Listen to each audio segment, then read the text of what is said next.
In this tutorial, I'm going to show you how to make your Apple Watch lock every time. If you want your Apple Watch to lock every single time you take it off or when the screen goes off, here's how to do that.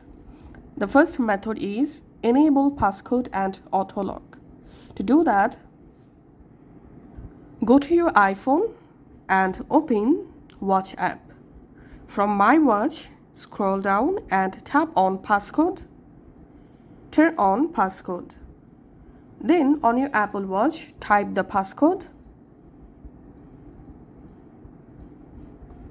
and retype the passcode.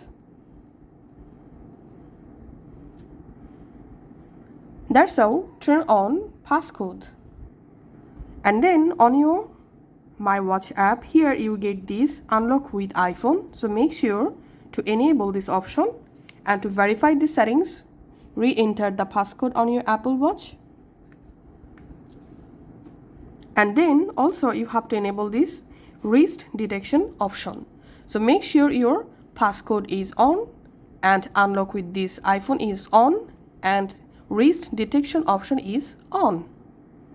And now on, every time you open your Apple Watch, you have to unlock your Apple Watch using the passcode, just like this.